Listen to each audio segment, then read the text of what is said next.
Police ने खेद कर पब्लिक को खेदा, उसके बाद में उनको घर में खींच कर उनको गोली मार दी गई। इसी में दौरान 2 गोलियां, एक 2 सीने पर और 2 यहाँ, ये सब लगी है। हाँ, घसीट लेकर वहाँ पर घर के अंदर मोहरे के मतलब पास में मार दी गई।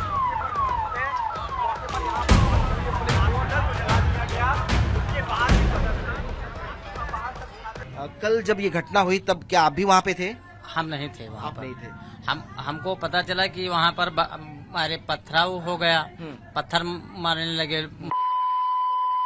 उसके बाद में उनको पुलिस ने खेद कर पब्लिक को खेदा, उसके बाद में उनको घर में खींच कर उनको गोली मार दी गई। नहीं, जब ये पथराव हुआ तब उनको खींच लिया गया, बाकी पब्लिक वहाँ से भगा दी गई। वहाँ पर पुलिस थी तो अरे पब्लिक को रपटा रही थी, उनको छुड़ाने में गई नहीं।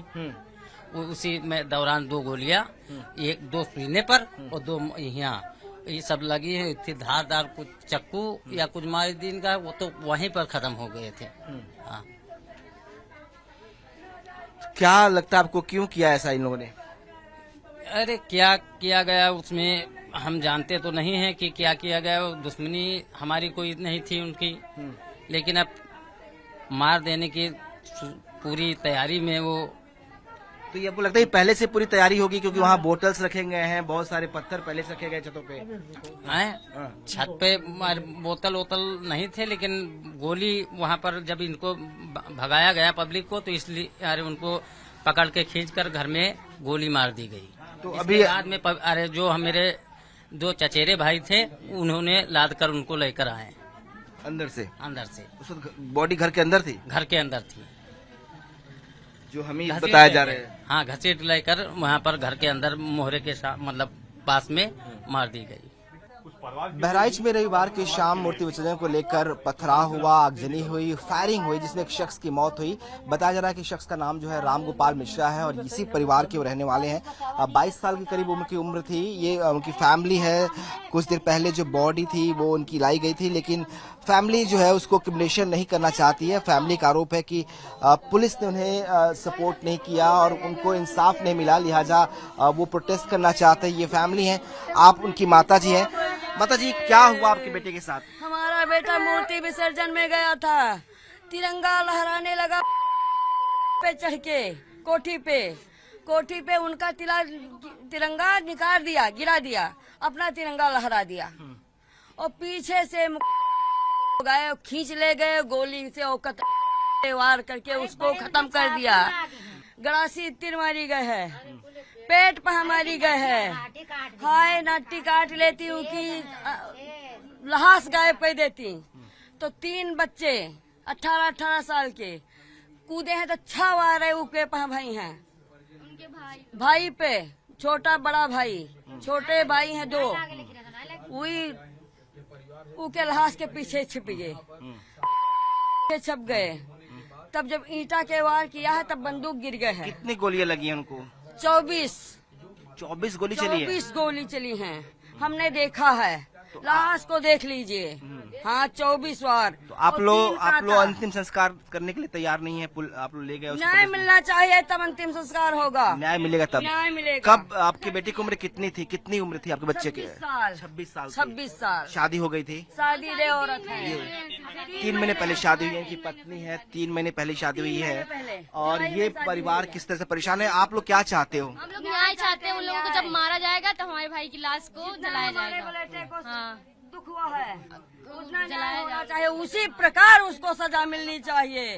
तब शांति मिलेगी मृतक को, उसके परिवार को, तब शांति मिलेगी स्वर्ग में भी उसको। ये परिवार है और इनका कहना है कि 2 महीने पहले ही राम गोपाल मिश्रा की शादी हुई थी। उनकी पत्नी है। इनका मानना है कि इंसाफ चाहिए इनको। जिस तरीके से खींचकर इनके बेटे की हत्या की गई, जिस तरीके से उस पर हमले किए गए, इनका दावा है कि उसके बॉडीज पे इतने सारे जख्मों के निशान है। 24 से ज्यादा जख्म है, जिसमें गोली के निशान है। उस पे हमले किए गए। जी महसी के महाराजगंज क्षेत्र में आज जब एक जुलूस एक मुस्लिम क्षेत्र में से एक मस्जिद के पास से निकल रहा था, वहाँ पे दोनों पक्षों के बीच में कुछ विषय को लेकर तकरार हुई, जिसमें दोनों पक्ष आमने सामने हुए। उसमें आपस में कुछ लोग उत्पात मचाने लगे, जिस घटनाक्रम में एक व्यक्ति को हिंदू पक्ष की तरफ से गोली लगी और बाद में उसकी मृत्यु हो गई। उसी के बाद एक तनाव की स्थिति उत्पन्न हुई, जिससे विभिन्न स्थानों पर जो मूर्ति विसर्जन है उसको रोक दिया गया और फिर उस का फ़ायदा उठा के कुछ शरारती तत्वों ने उपद्रव मचाने की कोशिश की। तो पुलिस द्वारा बहुत तेज़ी से अपनी कार्रवाई हरकत में लाए गए और जहाँ पे भी इस तरह का डिस्टर्बेंस हुआ है उसको हम नियंत्रण में ले आए हैं और अब सभी जगह सकुशल विसर्जन जो है पुनः आरंभ हो गया है और कई स्थानों पे जल्दी समाप्त भी होने वाला है।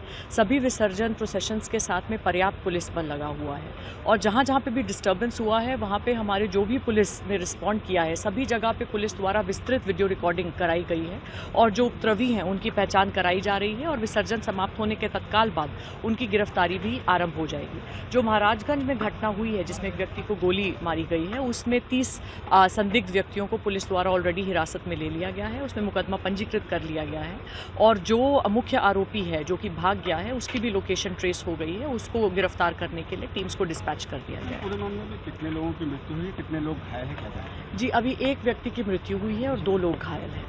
सिर्फ महाराजगंज बस्ती में ही नहीं, आसपास के इलाकों में भी आगजनी घटनाएं हुई हैं। आप दिखाया इस तरह से जो तमाम घर हैं उन्हें भी आग के हवाले जो है वो कर दिया गया है उपद्रवियों के द्वारा। और ये देखिए किस तरीके से घर के अंदर से आगे निकल रही हैं तमाम फोर्सेज जो है अब सड़कों पर मार्च भी कर रही हैं ताकि स्थिति को कंट्रोल में लाया जा सके। लेकिन हमने देखा किस तरीके से जो उपद्रवी थे वो सड़कों पर थे और सड़कों पर वो इस तरह से जो आसपास की प्रॉपर्टीज थी उसको नुकसान पहुंचा रहे थे। तमाम जो घर थे उनको आग के हवाले किया। जो गाड़ियां थी, देखिए घर के अंदर ही गाड़ी पड़ी है, इसको तोड़ दिया है। ये ट्रैक्टर है, घर के अंदर गाड़ियां पड़ी हुई हैं, इसको आग के हवाले कर दिया। ये देखिए किस तरीके से यहाँ पर जो है वो तबाही मचाई गई है।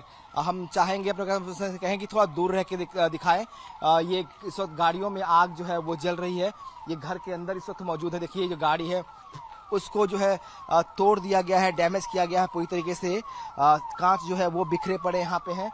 ये देखिए किस तरीके से जो घर के अंदर गाड़ियाँ हैं उनको भी आग के हवाले कर दिया है और चूंकि अभी भी जल रहा है तो खतरा और भी बढ़ा हुआ है। दूसरा आगे दिखाते हैं आपको, दूसरी ये दुकान थी, इसको भी आग के हवाले कर दिया गया है। ये देखिए किस तरीके से जो शॉप है उसको भी आग के हवाले उपद्रवियों ने किया है। तो पूरी तरीके से तहस नहस करने की कोशिश जो है वो उपद्रवियों द्वारा की गई है। आपको तस्वीरें दिखाते हैं किस तरीके से। देखिए ये घर है, घर के आगे एक दुकान थी, इसको जला दिया गया है। जो गाड़ियां तमाम यहाँ पे रखी थी इन गाड़ियों को जलाया गया है। एक बार हम आपको तस्वीरें दिखाते हैं किस तरीके से उपद्रवियों ने पूरे इलाके में आगजनी की है। छिटपुट घटनाएं, आगजनी की इस तरह की घटनाएं जो है वो हुई हैं। यहाँ आपको दिखाते हैं एक बार कैसे। देखिए एक बार तस्वीरें दिखा दें आपको कि ये देखिए जो घर है उनको, उनके सामने दुकानें हैं, जो गाड़ियां हैं उनको आग लगाई गई है।